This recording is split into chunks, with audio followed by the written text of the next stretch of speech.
Bwana Yesu asifiwe sana, mpendwa mtazamaji wa MHAE TV. Karibu sana kwenye kipindi chetu cha mkate wa leo.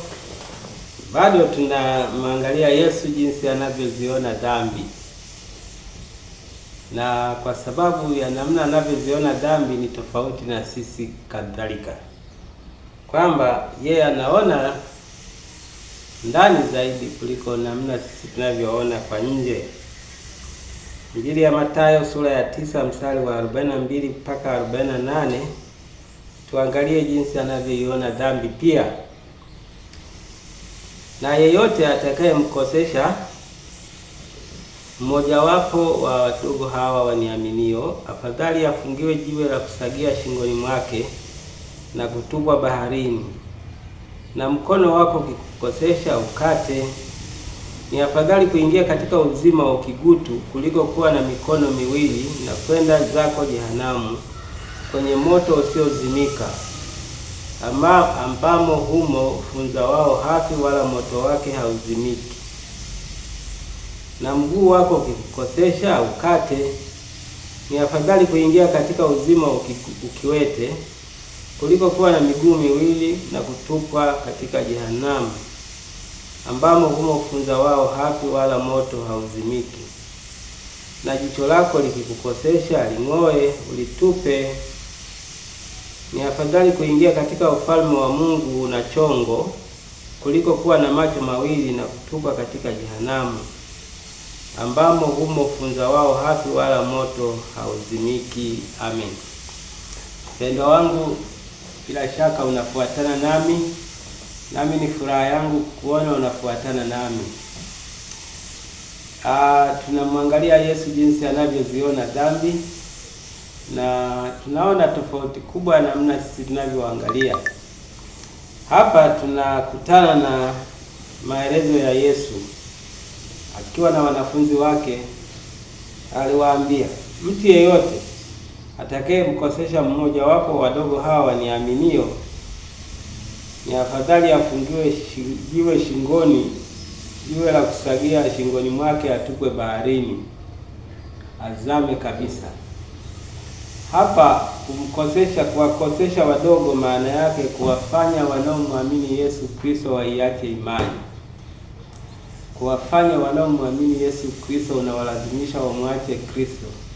Biblia inasema ukionekana mtu wa namna hiyo unamshawishi mtu kuiacha imani ya Kristo, wewe inakupasa adhabu yako kutupwa baharini. Sio tu kutupwa baharini, lakini unafungiwa jiwe la kusagia. Wengine hawajui jiwe la kusagia ni nini. Jiwe la kusagia, kwenye kusaga zamani walitumia mawe kusaga nafaka. Kulikuwa na jiwe kubwa limelazwa na jiwe dogo juu yake ambalo lilitumika kusaga hiyo ngano au chochote kama ni uwele au tama. Kwa hiyo lile kubwa sasa ndio ufungiwe, utupwe nalo baharini, ili usije ukatokeza bahari, usije ukakutwa hata ufuoni mwa bahari, ufie huko huko, uishie huko huko. Kwa hiyo dhambi hapa ni kuwashawishi watu waiache imani ya Kristo. Ukikutikana unamshawishi mtu aiache imani ya Kristo, wewe adhabu yako ni kutupwa mbali usionekane, yani baharini kabisa. Jambo jingine anasema kuhusu viungo. Anaanza na mkono. Anasema, na mkono wako ukikukosesha ukate. Ni afadhali kuingia katika uzima ukigutu kuliko kuwa na mikono miwili huku unaenda jehanamu. Halafu akasema mguu wako ukikukosesha ukate. Ni afadhali kwenda na mguu mmoja uzimani kuliko kwenda na miguu miwili motoni. Na akasema jicho lako pia likikukosesha likate. Ni afadhali uende una chongo kwenye uzima wa milele kuliko kwenda na macho yote mawili huku unaenda jehanamu. Hapa maana yake ni kwamba hii ni ya kitheolojia sasa. Maana ya kitheolojia zaidi.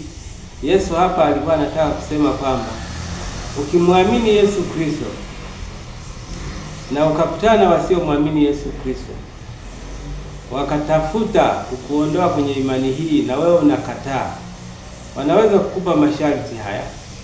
Wengine wanaweza kukwambia kama unamwamini Yesu Kristo tunakukata mkono. Ukisema jamani msinikate, basi mimi simwamini tena, wanakuacha. Lakini ukisema mimi naendelea, wanakukata mkono. Mbia bora mnikate mkono lakini Yesu simwache. Wengine wanakuambia labda tunakung'oa jicho kama unampenda huyo Yesu. Kama ukimkana hapa tukung'oe jicho. Mbia bora mning'oe jicho lakini Yesu simwache. Wengine wanasema tunakukata mguu kama unakubaliana na Yesu. Kama ukubaliani mguu wako tunauacha. Ukisema mimi na Yesu bora mkate mguu. Hichi ndio Yesu anachozungumza, anasema ukifanya hivyo ni afadhali kuingia mbinguni huna mguu mmoja kuliko kuingia jehanamu ukiwa na miguu miwili. Ni afadhali kuingia mbinguni ukiwa na chongo kuliko na macho mawili huku ukienda jehanamu ambako moto wake hauzimi, ni adhabu ya milele. Ni afadhali ukiingia mbinguni huna mkono mmoja kuliko kuingia na mikono miwili huku ukitupwa jehanamu. Jambo muhimu hapa ni imani ya kujikana. Imani ya kujikana. Yaani uwe tayari kujikana, usijihurumie. Kama hujihurumii jehanamu unaenda rafiki yangu. Lakini mimi nikwambia ukishamwamini Yesu Kristo, kifo kiko mkononi. Wakati wote wale wanaompinga Kristo wanaweza kukutokea na kukuambia tuko tayari kukuua kwa sababu unampenda huyo Yesu. Lakini kama hauko tayari kumpenda Yesu, wewe utakuwa rafiki yetu. Pendwa, dhambi kwako kama utakubaliana nao, itakuwa dhambi kwako. Utabaki hai sawa, lakini jehanamu unaenda rafiki yangu. Ni bora kujikana, bora kufa, bora kukatwa mguu, bora kukatwa mkono, bora kuwa na jicho moja kuliko kwenda jehanamu. Pendwa, hiyo ni ngumu sana lakini inaweza ikakusaidia. Wako watu ambao wameamua kuwa na Yesu hata itokee nini. Waswahili wanasema kuwe jua kuwe mvua, yeye na Yesu. Na mimi nikwambie, kuwe mvua, kuwe na jua, kuwe na joto, kuwe na baridi, kuwe na vita, kuwe shwari, kuwe na amani, kuwe na hatari, wewe na Yesu rafiki yangu. Pambana na Yesu, shikana naye usimwache. Vinginevyo ukijihurumia tu, haya rafiki yangu, umemkosa Yesu, umeukosa uzima wa milele. Wengi hiyo ndio dhambi kwao, kwa sababu ya kuthubutu kumwacha Yesu na kujihurumia. Basi hiyo ni dhambi kwao. Mungu akubariki, akusaidie. Tane kwenye kipindi kinachokuja. Bila shaka umenielewa ya kutosha. Mimi nikuombe sana, uwe mwangalifu sana. Naishi katika maisha ya mchanganyiko, lakini hayo hayajatupata.